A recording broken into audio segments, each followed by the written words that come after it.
Welcome to another chilling edition of Sleep-a-Time Stories.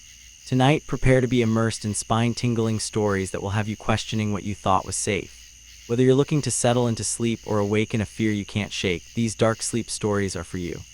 Every night at exactly 3 in the morning, Clara's eyes would flutter open as if summoned by some silent alarm. It had started a week ago, this new and unwanted ritual, pulling her from the shallow waters of her dreams into the deep, still darkness of her apartment. The first time it happened, she had put it down to a random bout of insomnia, a consequence of too much coffee too late in the day. But when it happened again the next night, and the night after that, a cold, quiet dread began to pool in her stomach. Her gaze, against her will, would drift across the narrow alley that separated her building from the one opposite. Her window faced another, a perfect square portal into a life she knew nothing about. The apartment had been empty for months, the window a dark and vacant eye. But not anymore. A man stood there. He was there every night, a stark silhouette against the deeper black of the room behind him. He was perfectly, unnervingly still. He never moved, not a twitch or a shuffle. He just stood facing her window, a sentinel in the witching hour. The rational part of Clara's mind, the part that balanced checkbooks and paid bills on time, fought a desperate battle against the rising tide of fear. It was a mannequin, she decided. The new tenant must be some sort of artist or a shopkeeper storing excess stock. It was the only explanation that allowed her to breathe, to close her eyes again and pretend to sleep until the sun crept over the horizon and banished the figure back to the realm of the ordinary. For 6 nights, this fragile fiction held. She would wake, see the motionless shape, mutter mannequin under her breath like a protective spell, and eventually drift back into a fitful doze. But on the 7th night, the fiction shattered. The digital clock on her bedside table glowed 3:00 a.m. Her eyes opened, her head turned. The figure was there, as always, a cut-out shape pasted onto the night.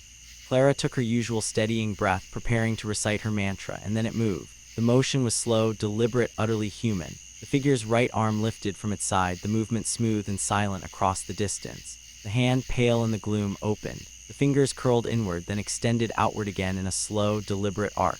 A wave. Time seemed to stretch and warp, the single second lasting an eternity.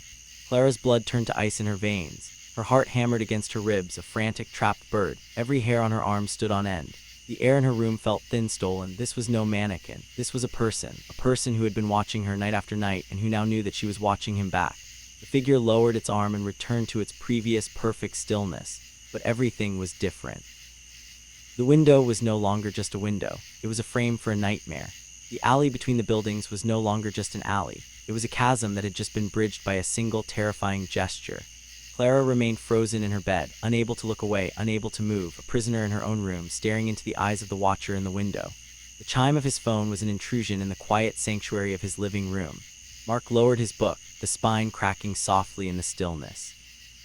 It was late, and the text notification glowed with an unfamiliar number, a string of digits that meant nothing to him. He almost dismissed it, another spam message, a wrong number, nothing of consequence. But curiosity, that faint and flickering candle, made him tap the screen. "I can see you." The words sat there, stark and simple against the pale glow. A prank, it had to be. Some bored kid with a random number generator, or one of his friends trying to get a rise out of him. A faint, dismissive smirk touched his lips. He set the phone face down on the arm of his chair and picked his book back up, determined to return to the fictional world of spies and intrigue, a far cry from the mundane oddity of a misdirected text. He found his place on the page, the words blurring for a moment before coming into focus. The main character was hiding in a shadowy alcove, listening to the footsteps of his pursuer echo in the empty street. Mark took a sip of his lukewarm coffee, the mundane act a firm anchor in reality. The phone chimed again. His eyes flicked toward it, a flicker of annoyance now mingling with the curiosity. He should just block the number and be done with it, but his hand moved almost of its own volition, turning the device over to read the new message. The protagonist is hiding. The tension is well writ. You're on page 137. The air in the room grew still. The faint hum of the refrigerator in the kitchen seemed to vanish. Mark's thumb, which had been tracing the edge of the page, froze. A cold trickle of unease traced a path down his spine. He was on page 137. He looked down at the book in his hands, a cheap paperback thriller he picked up at the airport. How could anyone know that? Coincidence. A bizarre 1,000,000-to-1 shot. His mind scrambled for logic, clutching at straws. Maybe it was a friend who knew what he was reading. But he hadn't told anyone about this book. He lived alone. The curtains were drawn. The only light was the single lamp beside his chair, pooling around him in a warm, isolated circle. His phone lit up with a third message. This time his breath hitched in his throat, a sharp, involuntary sound in the silent room. The blue flannel is a good choice. It's cold tonight. His eyes dropped to his shirt. He was wearing a blue flannel when he'd thrown on after his shower. The window was behind him. The curtains were closed. No one could see him. No one could know. Yet someone did. The book slipped from his suddenly numb fingers, thudding softly onto the rug. The cozy room no longer felt like a sanctuary. The walls felt thin. The darkness beyond the circle of lamplight felt deep and watchful. Every shadow in the periphery of his vision seemed to hold a new, menacing weight. He was not alone. The message was not a mistake. It was a statement, a declaration. And the sender was not on the other end of a phone line. They were here in the room, in the very air he breathed, seeing everything he saw, knowing everything he did. The wrong number was the least of his problems. His fingers trembled as he navigated the phone's menu, the glow of the screen the only light in a world that had suddenly shrunk to the size of his terror. Block number, confirm. The action felt pathetically small, a child building a sandcastle wall against an incoming tide. He dropped the phone onto the cushion beside him as if it had burned him, the silence that followed thick and heavy. He strained his ears, listening for any sound beyond the frantic drumming of his own heart. A creak of the floorboards, the whisper of a curtain, the faintest hint of another presence sharing the air. But there was only the hum of the refrigerator returning, a sound that now felt mocking in its normalcy. He forced himself to pick up the fallen book, clutching it like a talisman. He stared at the words without reading them, his mind replaying those impossible texts. The blue flannel, page 137. Someone had been in the room with him, watching, counting, noting. Or worse, someone was watching from outside, from some unseen vantage point he couldn't begin to fathom. His eyes darted to the drawn curtains. Were they completely shut? Was there a gap, a sliver of darkness through which an eye could be pressed? The phone on the cushion began to vibrate, a low, insistent buzz that jolted through him like an electric shock. He stared at it, his blood running cold. It couldn't be. He'd blocked the number. The screen glowed, illuminating the fabric of the chair. The caller ID displayed not an unknown string of digits, but his own name, his own number. A choked sound escaped his lips. This was beyond pranks, beyond any rational explanation. His hand hovered over the device, caught between a desperate need to know and a primal urge to flee. The buzzing stopped. For 3 heartbeats there was silence. Then it started again, the same name, the same number, vibrating with a terrifying persistence. He snatched it up, his thumb slashing across the screen to answer. He didn't speak. He couldn't. He simply held the phone to his ear, his entire body rigid with dread. The line was filled with a low, crackling static, the sound of dead air from a great distance. Then a voice cut through the noise, a distorted whisper that was both metallic and wet, as if spoken through a mouthful of broken glass and blood. "You can't hide." The words were a cold blade against his ear. He tried to form a question, a denial, but his vocal cords were frozen. "I'm in the house." The line went dead. The phone slipped from his nerveless fingers, clattering to the floor. The words echoed in the sudden silence, etching themselves into his mind. He was on his feet without realizing he had stood, his back pressed against the wall, his eyes wide and scanning the dark corners of the room. The house, which had always been his refuge, felt alien and hostile, every shadow a potential hiding place, every piece of familiar furniture a mask for something unseen. And then he heard it, a soft, deliberate creak from directly above him. The sound of a floorboard in the upstairs hallway yielding under a careful, shifting weight. The sound was not his imagination. It was an answer, a confirmation. The whisper had not been a threat from afar. It was a statement of fact. He was not alone. The sender of the text, the owner of that grotesque whisper, was not outside looking in. They were inside. They were upstairs, and they had just taken a step. The package sat on his welcome mat, a plain brown cube that seemed to absorb the weak afternoon light. There was no return address, no shipping label from any recognizable company, just his name and address typed in a clean, impersonal font. Mark stared at it from the safety of his doorway, his heart a frantic drum against his ribs. After the texts, the call, the creak on the stairs, a sound that had kept him barricaded in his kitchen with a knife until the sun rose, any unexpected arrival felt like a trap. He had called the police after dawn, his voice shaking as he recounted the events. They had been polite, thorough. They swept his house, found nothing. No signs of forced entry, no hidden cameras in the obvious places. They suggested a sophisticated prank, told him to change his number, and left him with a case number and a hollow feeling of vulnerability. The package felt like a continuation of that violation, a fresh wound. Crouching down, he used the key in his hand to slit the tape along the top seam, keeping his distance. The cardboard flaps fell open. Inside, nestled in a bed of white packing peanuts, was a shape he had not seen in over 20 years. A shape he had long believed was lost to time, landfills, or some forgotten corner of a childhood home. It was Barnaby, his teddy bear, the one his grandmother had given him on his 5th birthday.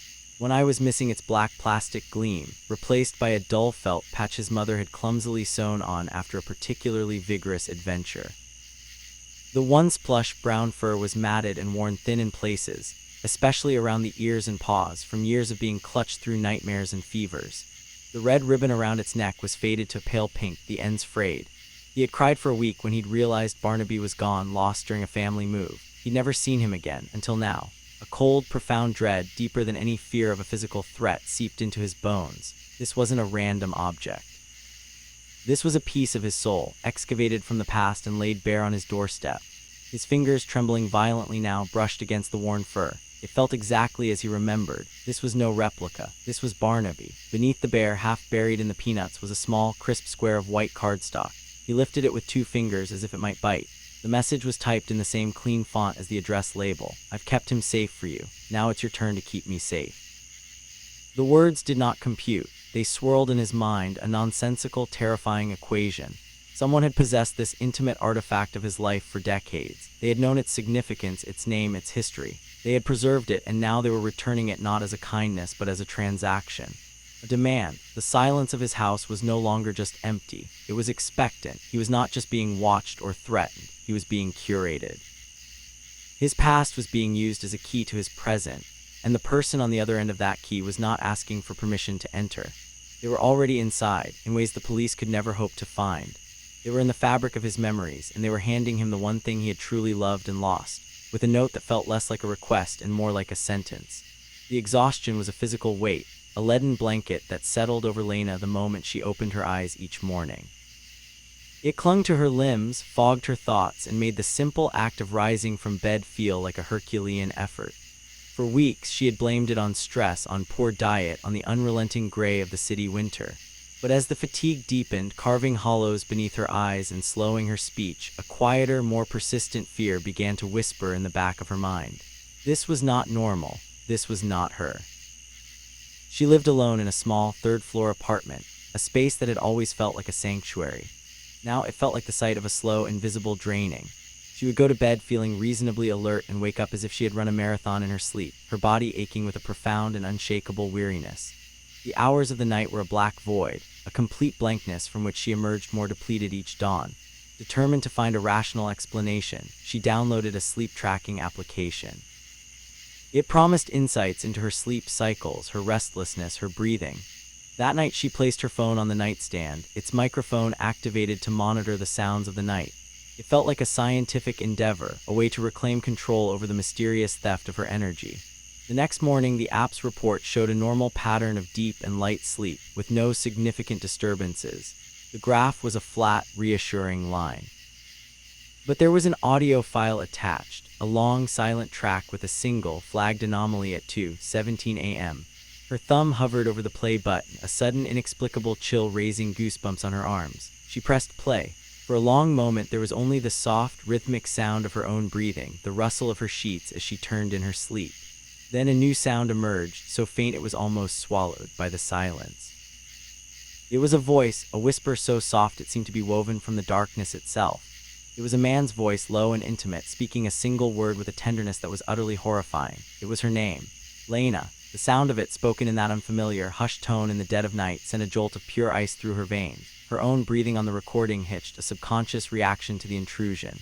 And then the voice came again, a gentle, sibilant whisper. S-H-H-H-H-H, sleep. The audio ended. Lena sat frozen in her bed, the morning light feeling thin and hostile. She played it again and again. There was no mistaking it. Someone had been in her room. Someone had stood over her sleeping form, leaned close to her ear, and whispered her name. They had soothed her back into a slumber she now understood was not restful but enforced, a prison of sleep. The exhaustion she felt was no mystery anymore. It was a symptom.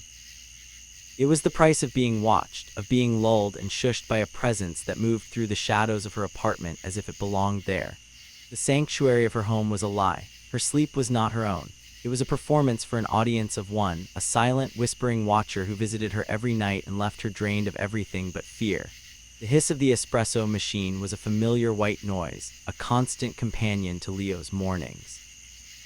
He moved through the ritual with practiced ease, grinding the beans, tamping the grounds, pulling the perfect shot, all while maintaining the easy, vacant smile expected of someone serving overpriced caffeine before 9 a.m. His world was one of subtle repetitions. The same chalkboard menu, the same indie playlist on a loop, the same regulars with their same orders. And then there was him, the man in the gray coat. He was a creature of such precise habit that Leo had begun to measure his own shifts by the man's arrival. Every weekday at 8:15 a.m., the bell above the door would chime and he would enter. He never spoke, simply nodding once in Leo's direction before taking his place at the end of the line. He always ordered a large black coffee, no room for cream. He paid with exact change, always $2 coins and a quarter, which he would place neatly on the counter. He would take his drink, nod again, and leave without ever sitting down. He was a punctuation mark in the morning's chaos, a predictable silent comma. Leo had privately nicknamed him the Shadow for his quiet, unobtrusive presence. He was unremarkable in every way: average height, average build, brown hair cut short. His gray coat was his only distinguishing feature, a simple, knee-length wool blend that looked warm and practical against the autumn chill. Leo had even noted one morning when the man had turned to leave, a unique scuff on the left heel of his brown leather shoes, a pale gouge against the dark polish. It was the kind of insignificant detail one's brain files away without meaning to. This morning had begun like any other. The pre-rush lull, the scent of fresh grounds, the sun struggling through the large front windows. Leo was wearing his favorite autumn sweater, a thick cable-knit thing in a deep heather gray, and a pair of dark jeans with a small, almost invisible coffee stain on the right thigh, a professional hazard. He'd scuffed his own boot on the curb rushing to work, leaving a faint white mark on the toe cap. The bell chimed at 8:15, right on time. Leo looked up, his customer service smile already in place, and felt the expression freeze on his face. The air in the cafe seemed to thin, the sounds of grinding and steaming fading into a dull roar in his ears. The man in the gray coat was not wearing his gray coat. He was wearing a thick cable-knit sweater in a deep heather gray. He was wearing dark jeans, and on his feet were a pair of boots, on the left toe cap of which was a faint, fresh-looking white scuff. It was Leo's outfit from yesterday. Every detail was perfect. The weave of the sweater, the specific shade of the jeans, the placement of the imagined coffee stain. Leo's mind recoiled, scrambling for logic. It was a coincidence. A common sweater, common jeans, common boots. The city was full of them, but the scuff was not common. It was unique. It was his. The man walked to the counter, his movements calm and measured. He did not nod. His eyes, usually fixed on the menu board, were now fixed on Leo. They tracked over Leo's face, his hair, down to the sweater he was currently wearing. A different one, a green one, as if making a comparison, committing today's outfit to memory. Large black coffee, the man said, his voice as quiet and unassuming as ever. He placed the payment on the counter. $2 coins, 1 quarter. Leo's hands moved on autopilot, his training overriding the screaming alarm in his head. He filled a paper cup, his grip unsteady, sloshing hot liquid onto the counter. He handed it over, avoiding the man's gaze. Their fingers did not touch. The man took the cup, his eyes still on Leo. For a terrifying second, a flicker of something passed over his features, not a smile, but a look of intense, quiet satisfaction. Then he turned and left, the bell chiming softly behind him. Leo stood rooted behind the counter, the ghost of his own yesterday walking away down the street. The familiar cafe no longer felt safe. It felt staged. The ritual was broken. The silent, predictable customer was no longer just a customer.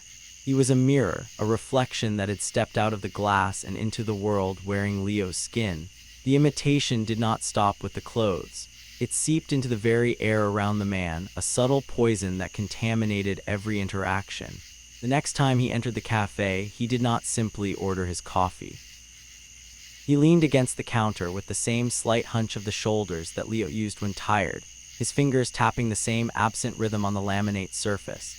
When Leo handed him the cup, the man's "thanks man" was delivered in a near-perfect mimicry of Leo's own casual, slightly weary tone. It was no longer an observation of a strange coincidence. It was a performance, a deliberate and meticulous recreation, and Leo was the unwilling blueprint.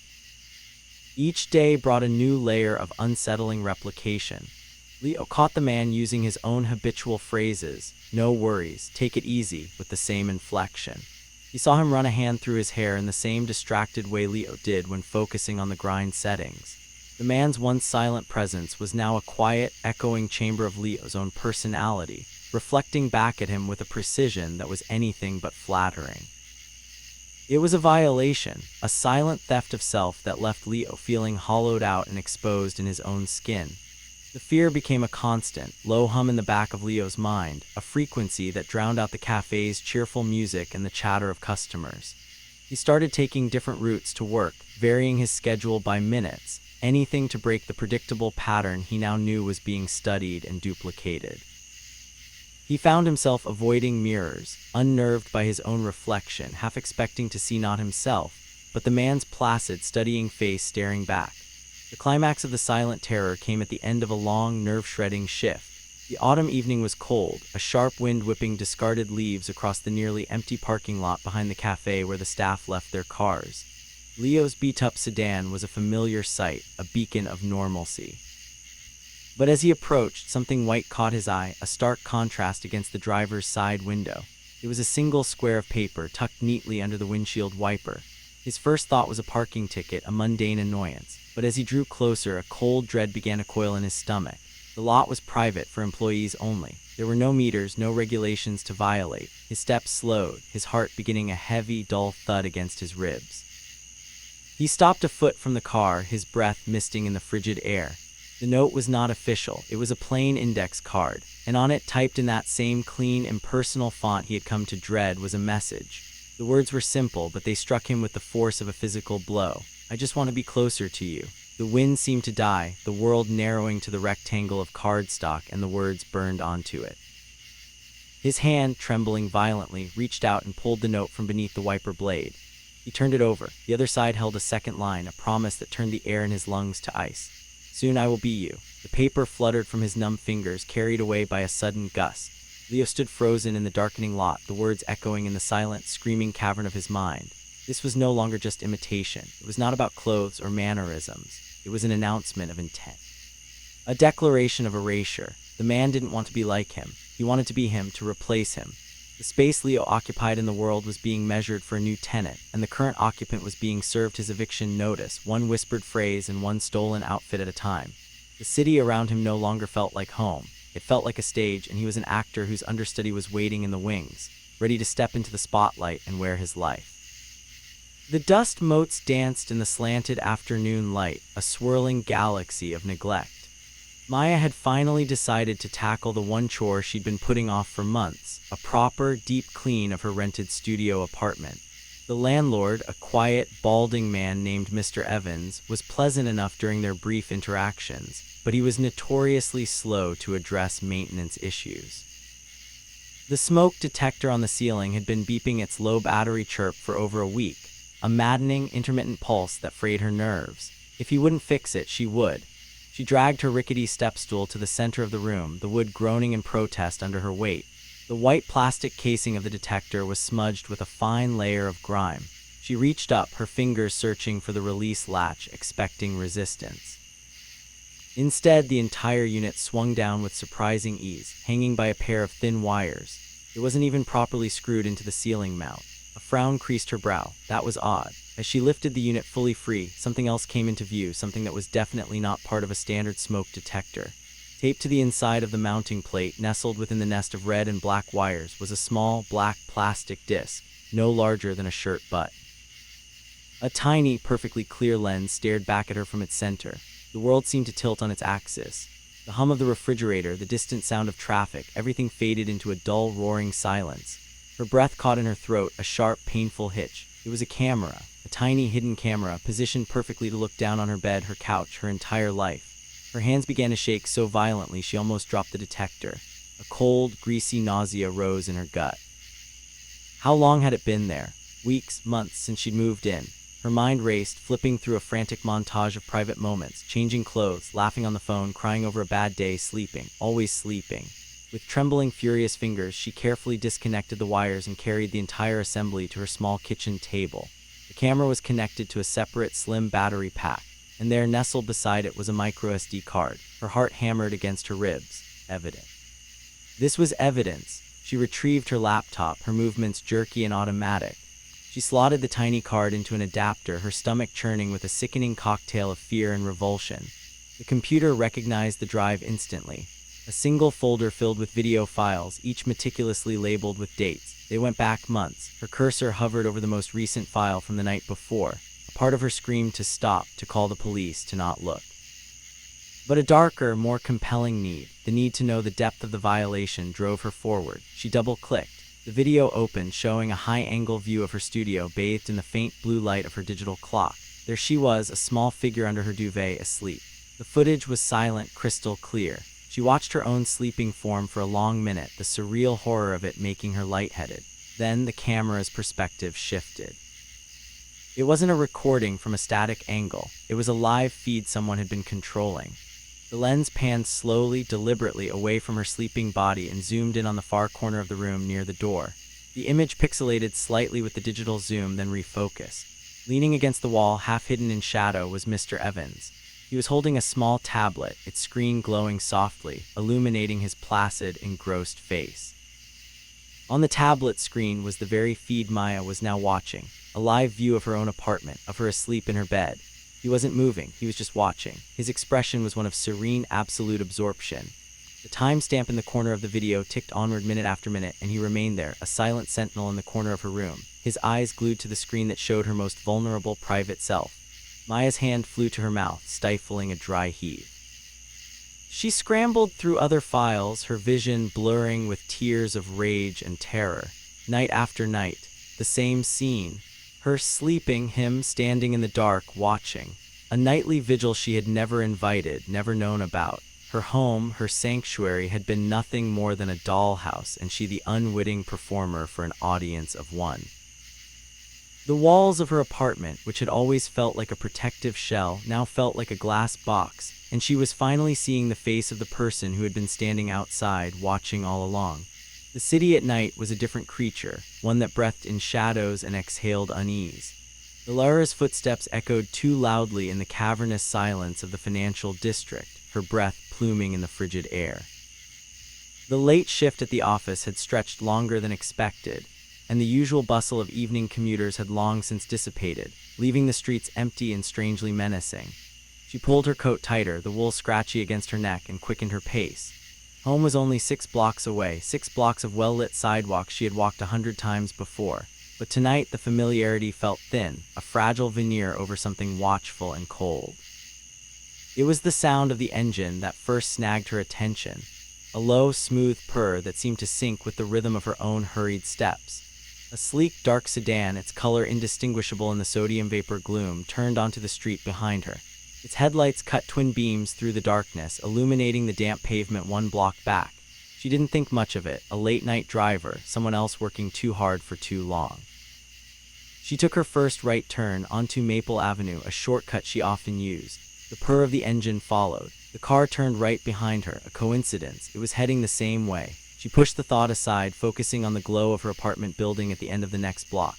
At the end of Maple, she turned right again onto Cedar Street. This route took her past a small, shuttered park, its iron gates locked for the night. The engine purred. The headlights swung wide, and the dark sedan made the same right turn, maintaining its exact distance, 1 full block behind her. A prickle of alarm traced its way up her spine. Her heart began a faster, lighter rhythm. She stopped pretending it was nothing. She altered her course on a sudden, panicked impulse, taking an abrupt left onto a narrower, less lit side street named Birch Lane. It was a detour, a route that would ultimately loop her back toward home, but was longer and more convoluted. She listened, her ears straining over the frantic thump of her own heart. The sound of the engine did not fade. It grew slightly louder. The headlights appeared at the end of Birch Lane, the car having made a wide turn to follow her new path. It stopped again, idling at the intersection, its front grille like a patient, silent mouth. Ice flooded her veins. This was no coincidence. This was purpose. She broke into a half-jog, her heels clicking a frantic staccato on the pavement. She took another right, then a left, weaving a desperate, nonsensical path through the sleeping grid of streets. She was a mouse in a maze, and the predator was not chasing her, it was hurting her. No matter which turn she took, no matter how she twisted and doubled back, the moment she glanced over her shoulder, the headlights were there. Always one block behind, always idling. The car never sped up, never closed the distance. It didn't need to. Its presence was the threat, its persistence the promise. Her apartment was so close, its warm, inviting light a taunting beacon just 2 blocks over. But to reach it, she would have to cross a long, exposed stretch of road with no turnoffs. She stood frozen at the corner, caught between the sanctuary of home and the terrifying gauntlet she would have to run. She risked a look back. The car was there as she knew it would be, its engine now silent. It had killed its lights. It was just a darker shape in the darkness, waiting. It was waiting for her to make her move. It was waiting for her to step into the open. The game had changed. The follower was no longer just following. It was anticipating. It knew where she lived. It knew where she was going. And it was waiting for her there in the shadows between her and everything she knew to be safe. The 6-block walk home had become an infinite distance, and the headlights in her periphery were the only fixed point in a world that had suddenly, terrifyingly, shifted off its axis. The first complaint came as a whisper from the edge of the covers, a small voice muffled by the protective fortress of a child's bed. The quiet man is talking again.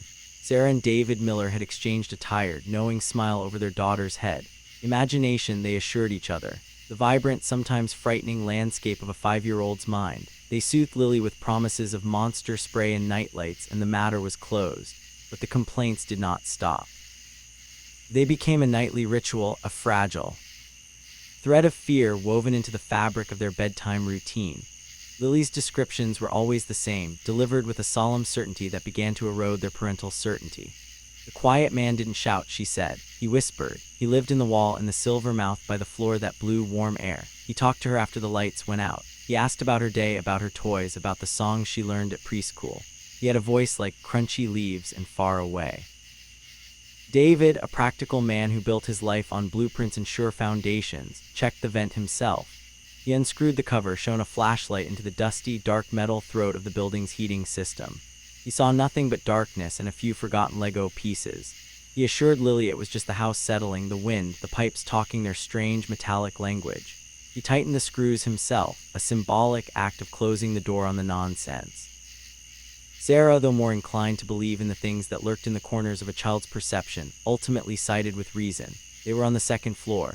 The vents connected to other apartments to the basement. It was just noise. For a week their explanations held. Lily stopped mentioning the quiet man, lulled perhaps by their confidence or simply having found a new focus for her boundless imagination.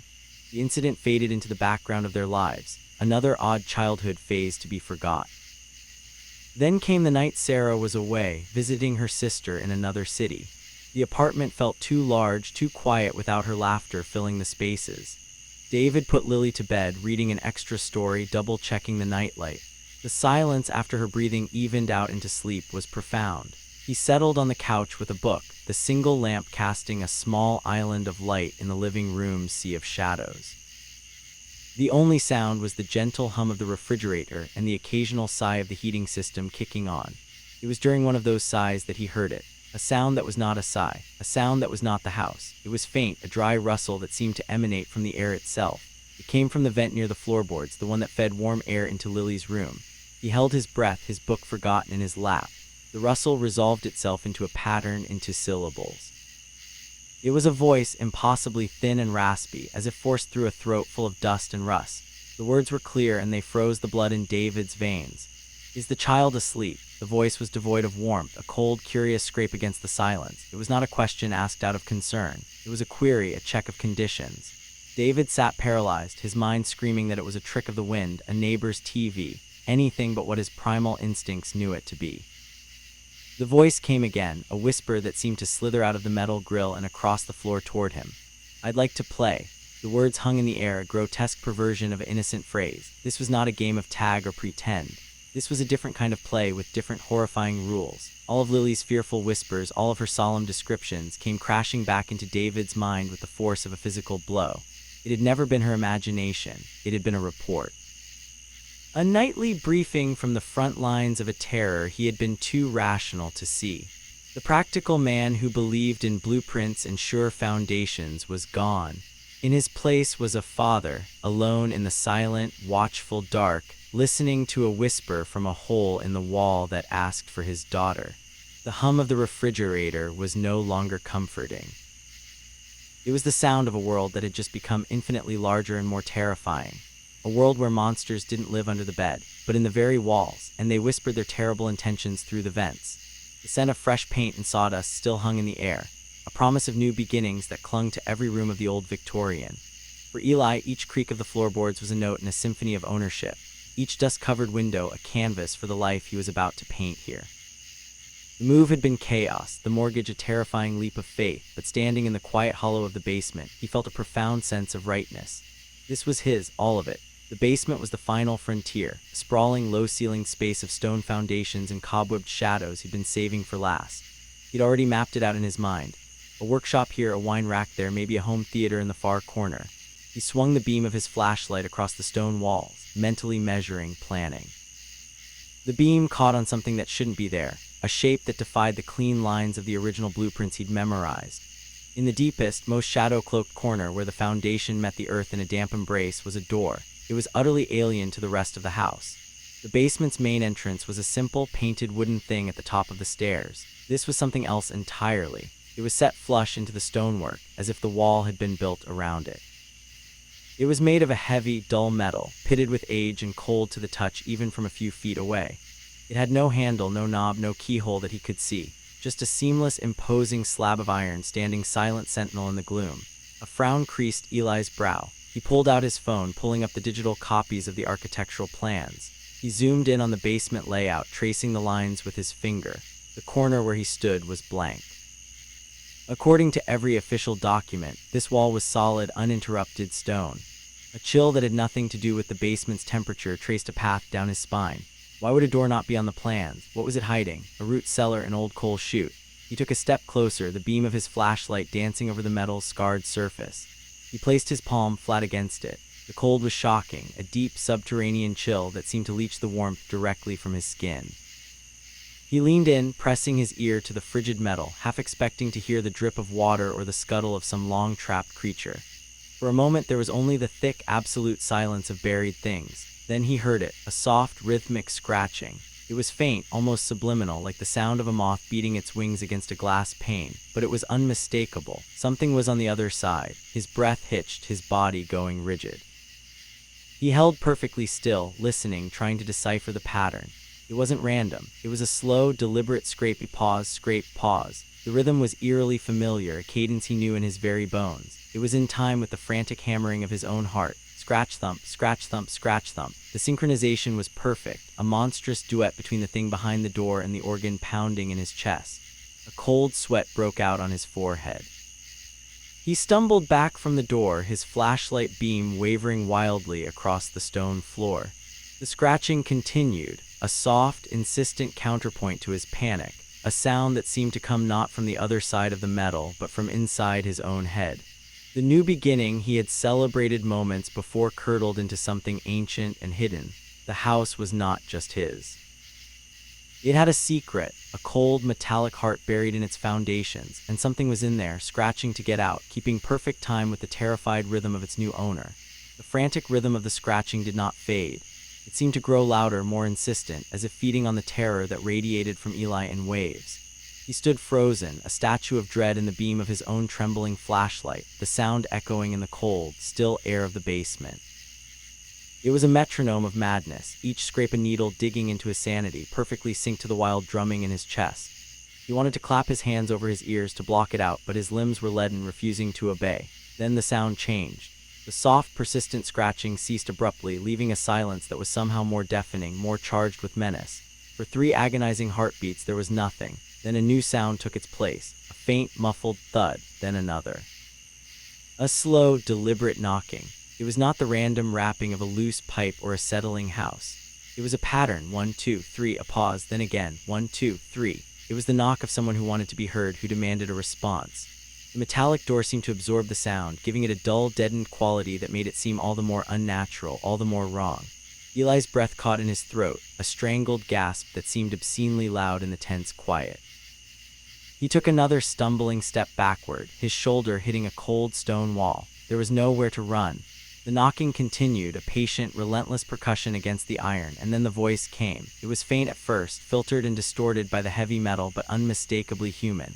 It was a whisper, but it carried a desperate, pleading urgency. Please, the word was a ghost of sound, but it struck Eli with the force of a physical blow. He pressed himself harder against the wall, as if he could melt into the stone and escape. Let me out. The voice was clearer now, the pleading tone shifting into something more frantic, more familiar. A cold, impossible realization began to dawn in Eli's mind, a recognition that turned his blood to slush. He knew that voice. He knew the cadence, the slight rasp at the end of a sentence, the very timbre of it. It was his own. The voice from behind the door was his. Every inflection, every subtle nuance was a perfect mirror of the voice that had just gasped in terror. The thing on the other side wasn't just imitating him, it was him. You have to let me out, the voice begged, and Eli could hear the tears in it, the raw, panicked fear that he himself was feeling. It was the sound of his own soul, trapped and screaming from behind a wall of iron. I've been in here so long, it's so cold. Yuri's mind fractured. This was impossible. A trick, an echo, a nightmare. The voice continued, weaving a tapestry of his own deepest fears, speaking with an intimacy that no impostor could possibly possess. Then came the final blow, the words that shattered the last vestiges of his rational mind. Eli, his name, spoken not as a question but as a statement, a confirmation. It was his own voice calling his own name from the other side of the impossible door. It was the most profound violation imaginable, the theft of his very identity, used as a weapon against him. The knocking started again, harder this time, more frantic, matching the frenzied pace of his heart. The voice rose to a desperate, cracking wail. Eli, let me out. He could no longer stand it. A raw, animal sound of pure terror ripped from his throat. He turned and fled, scrambling up the basement stairs on hands and knees, not caring about the pain as his shins cracked against the wooden steps. He slammed the basement door shut behind him, leaning against it, his chest heaving, the echo of his own name, spoken in his own voice from a door that shouldn't exist, still ringing in the silent, watchful house. He was no longer the owner. He was a prisoner, and his jailer was his own terrified reflection, locked in the dark and begging to be set free. The glow of the monitor was a small, blue world in the encompassing dark of the office, a digital campfire around which Elias huddled, chasing a deadline. The only sounds were the frantic tap of his keys and the low hum of the computer's fan, a white noise that usually cocooned him in focus. But tonight the silence felt different. It felt watchful. It was a flicker in the periphery of his vision that first broke his concentration, a shift in the darkness reflected in the black glass of his sleeping monitor. He paused, his fingers hovering over the keyboard, and squinted at the screen. For a moment, there was only the faint outline of his own hunched shoulders and the bookshelf behind him, a still life in shades of gloom. He was about to dismiss it as a trick of tired eyes when the shape resolved itself. There was someone standing behind his chair. The figure was tall and indistinct, a man-shaped void in the reflection, positioned just over his right shoulder. A jolt of pure adrenaline shot through Elias. He spun his office chair around so violently it nearly toppled, his heart hammering against his ribs, his eyes scanning the dark corners of the room. The room was empty. He was alone. The bookshelf stood silent. The doorway to the hall was a rectangle of deeper black, undisturbed. The only movement was the frantic pulse in his own throat. He let out a shaky breath, a nervous laugh escaping his lips. Stress, eye strain. He'd been working for hours without a break. His mind was conjuring phantoms from the shadows. Swiveling back to his desk, he tried to reclaim his train of thought, but the words on the screen now seemed meaningless. His focus kept drifting to the dark monitor, its surface once again a passive mirror. He told himself not to look, to ignore the primal itch between his shoulder blades. The urge won. He glanced up. The figure was back. It was closer this time, its form slightly more defined. He could make out the suggestion of dark clothing, the pale oval of a face turned toward him. It stood directly behind him now, where a moment ago there had been only empty air. Elias froze, his blood turning to ice. He didn't dare move, didn't dare breathe. He was locked in a silent stare-down with the reflection, a spectator to his own terror. Then the figure smiled. It was a slow, deliberate stretching of the mouth, a gesture devoid of warmth or humor. In the grainy reflection, it was a ghastly rictus grin that seemed to split the pale face in two. That was enough to break the paralysis. Elias whipped around again, a cry caught in his throat, his hands gripping the arms of the chair. Nothing. The space behind him was utterly vacant. The air was still and cold. His breathing came in ragged gasps. This was no trick of the light. This was something else. something that existed only in the reflective surface of the glass, a predator that lived in the world of mirrors. Slowly, fear warring with a horrific fascination, he turned back to the monitor. The figure was there, waiting. It had advanced again. He could now see the details of its collar, the dark hollows of its eyes. It was so close its chest was almost touching the back of his reflection's chair. The smile was wider than before, a terrifying crescent that promised a silent, intimate horror. The reflection's head was tilted, its gaze fixed unblinkingly on his own wide-eyed image in the screen. Elias could not bring himself to turn around again. He knew what he would find, an empty room. The truth was not behind him. The truth was in the glass. He was trapped in his chair, forced to watch as the smiling thing from the reflection drew nearer and nearer, its impossible presence in the real world marked only by the growing dread in the pit of his stomach and the ever-widening grin of the thing in the monitor that was now close enough to whisper secrets the living air would never dare to carry. The silence of the large, unfamiliar house was a living thing, pressing in on Chloe from all sides. Downstairs, with the lights on and a book in her lap, she could almost pretend it was a normal evening. The children, a boy and a girl with wide, trusting eyes, were finally asleep upstairs, lulled by 2 stories and the soft glow of a nightlight. Their parents had been clear, almost overly so. They were the only ones with a key. The alarm was set. The doors were locked. Everything was secure. Chloe repeated these facts to herself like a mantra, a shield against the creeping unease that the quiet, expensive house inspired.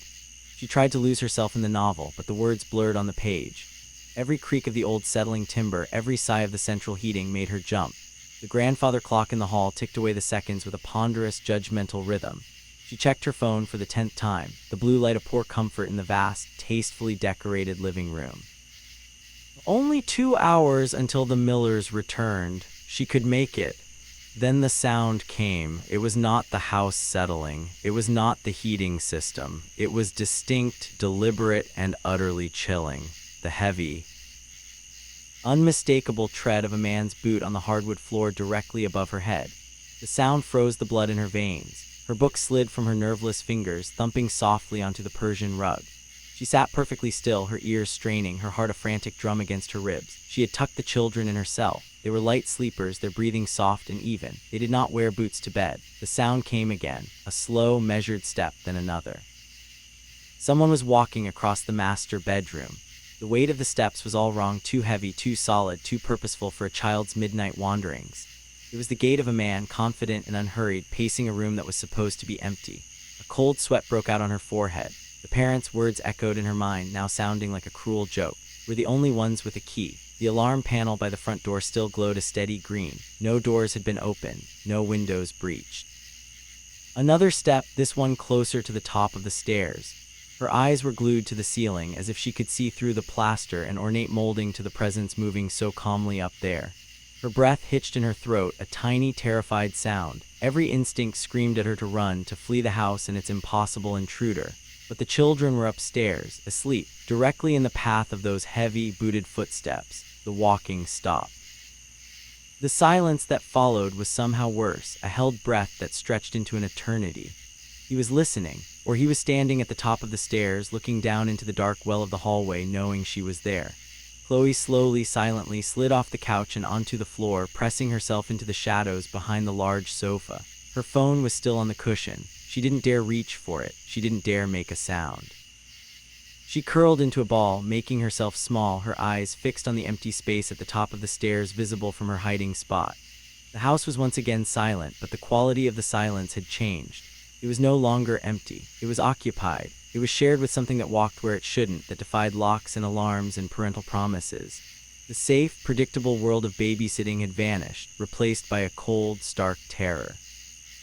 She was trapped in a beautiful cage, listening to the quiet, confident footsteps of the keeper who had come home, and she knew with a certainty that turned her bones to ice that he knew she was listening. The witching hour was Leo's kingdom, a realm of static, whispered secrets and the soft glow of analog dials. From his soundproof booth, he was the voice in the dark for the lonely, the insomniacs, and the lost souls who found comfort in the low hum of AM radio. His show, Night Watch, was a tapestry of melancholic music and call-ins from listeners sharing their own small, strange hours. It was usually a gentle, somber space, a shared vigil against the night. But tonight, the air in the booth felt different, thinner, charged with a tension the soundproof glass couldn't contain. The call came in at 2:47 a.m., a spike of raw panic that cut through the ethereal synth track he'd been playing. The voice on the other end was a woman's, breathless and frayed, each word tripping over the next in a rush of pure, undiluted terror. "Please, is anyone there? Hello? Oh God, please pick up." Leo leaned into the microphone, his professional calm a thin veneer over his own sudden spike of adrenaline. "You're on night watch, I'm listening. What's happening?" The woman sobbed, a wet, ragged sound. "There's someone at my door. I didn't hear a car. I didn't hear anything. I saw a shadow through the peephole, and then the knocking started. It's not a normal knock. It's too quiet, like they're just tapping with their fingernails." Her voice dropped to a hysterical whisper. "They're trying the handle. I can hear it jiggling. I'm all alone. I called the police, but they said it'll be 20 minutes. 20 minutes. Leo's fingers tightened on the edge of the console. "Stay on the line with me. What's your address? I'll stay with you until they get there." He muted his mic, his other hand already reaching for the landline to call the station's security, a cold dread coiling in his gut. This wasn't the usual paranormal speculation or poetic loneliness. This was real. Back on air, her breathing was even more frantic, a series of sharp, terrified gasps. "He's not at the door anymore." The knocking stopped. I think he's gone around the side, to the patio door. "The lock on that one is broken. It just slides open if you jiggle it right." "Oh God," I can hear the scream. The sound that came over the line next was not a voice. It was the screech of aluminum frame grinding against aluminum track, a violent, wrenching noise that made Leo flinch back from his microphone. It was followed by a heavy final thud, the sound of the screen door being forced open and hitting the wall inside. The woman screamed, a short, piercing sound that was abruptly cut off. Then came the sounds of a struggle, a choked gurgle. The crash of a lamp or a vase shattering on the floor. A series of thick, meaty thumps that turned Leo's stomach. A body hitting a wall, sliding down it, the scuffle of feet on a hardwood floor. It was a brutal, intimate symphony of violence, broadcast live into his headphones and out to the thousands of silent, listening cars and bedrooms across the city. Leo sat frozen, his blood roaring in his ears, his hands still hovering over the phone. He was a spectator to a murder, connected by a thin copper wire to the epicenter of a nightmare. He found his voice, a hoarse, desperate whisper into the mic. "Hello, are you there? Can you hear me?" The struggle ceased. For a moment there was only a heavy, breathing silence on the line, then a final, soft, wet sound, a sigh or something worse. The line went dead, leaving nothing but a hollow, dial-tone hum in Leo's ear. The police, when they finally arrived at the address the woman had gasped out between sobs, found nothing. The house was silent and dark. The front door was locked.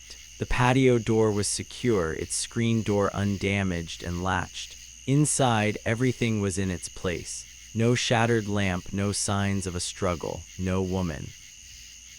It was as if the entire terrifying event, the raw fear in her voice, the horrific sounds of the attack, had been nothing more than a particularly vivid and cruel phantom of the night air, a ghost story told over the radio with no one there to tell it.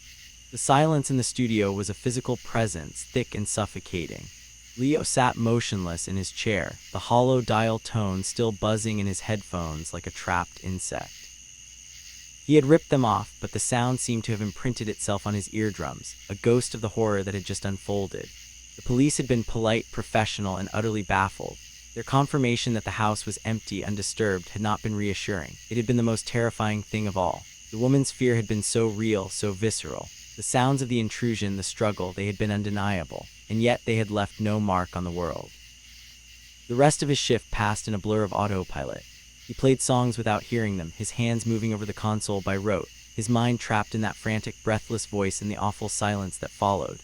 When the morning crew arrived, their cheerful banter felt like a profanity. He mumbled a goodbye, avoiding their eyes, and fled the station into the weak, gray light of dawn. The entire day was a write-off. He slept in fitful bursts, his dreams haunted by the sound of a screen door screeching open. He jumped at every creak in his apartment, every car that passed too slowly on the street below. The rational part of his brain, the part that had hosted a show about the unexplained for years, tried to construct theories. A prank, a hoax, a shared auditory hallucination fueled by late-night stress. But the primal, animal part of him knew better. It had heard the truth in her terror. It had heard the finality in that wet, sighing silence. That night, walking back to the station for his next shift, the city felt different. The shadows were deeper, the alleys more menacing. The familiar route was a gauntlet of unseen eyes. The other DJs had heard about the call. He saw it in their quick, nervous glances, their overly casual questions. The story was already becoming station legend, a creepy tale to be trotted out at parties. For Leo, it was not a story, it was a wound. He sealed himself inside the soundproof booth, the familiar scent of old coffee and electronics doing nothing to calm his nerves. The red on air light glowed like a malevolent eye. Every call that came in that night made his heart stutter. He found himself vetting each voice, listening for a tremor, a hint of the panic that had shattered his world the night before. The show felt like a minefield. Then at 2:47 a.m., exactly 24 hours after the first call, the line lit up. The caller ID was blocked. A cold fist closed around Leo's heart. His finger hovered over the reject button, a primal urge to sever the connection before it could begin. But his training, his cursed curiosity, won out. He took a steadying breath that did nothing to steady him and pressed the button to accept the call. "You're on night watch," he said, his voice sounding thin and reedy in his own ears. For a moment there was only the faint hiss of an open line. Then a voice spoke. It was a whisper, soft and intimate, but it carried with it the clarity of a bell struck in a silent room. It was a voice he would never forget, carved into his memory by fear and sympathy. It was her voice, the woman from the night before, but the panic was gone. The breathless terror had been replaced by a calm, almost dreamy quality that was infinitely more frightening. "Hello, Leo," the voice whispered, and the use of his name, spoken in that familiar Italian tone, felt like a violation. Leo's mouth went dry. He couldn't speak. He could only listen, trapped in his chair, a prisoner of the headphones. "I'm not at my house anymore," the voice continued, its whisper seeming to curl through the wires and into his brain. It was confiding a secret just for him. There was no need to stay there. It was never about the house. A cold dread, deeper and more profound than any fear he had felt the previous night, began to seep into Leo's bones. This was not a recording. This was not a ghost. This was a conversation. The whisper softened further, becoming almost tender, a lover's murmur shared in the dark. "I'm outside your studio." The words landed with the force of a physical blow. Leo's head snapped up, his eyes staring through the soundproof glass of the booth into the dark, empty production room beyond.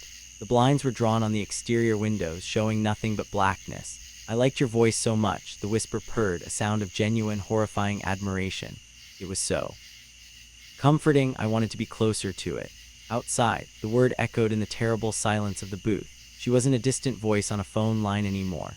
The entity that had mimicked a break-in, that had performed a struggle for him alone, was no longer at some anonymous address. It was here. It had followed the thread of the broadcast back to its source, back to him. Leo slowly, mechanically, reached out and killed the broadcast, plunging the station into dead air. The silence that followed was absolute. He sat in the sudden void, the only sound the frantic hammering of his own heart. He was no longer the host in the safe, glass booth. He was the exhibit, and the viewer was outside in the dark, whispering about how much they liked the sound of his fear.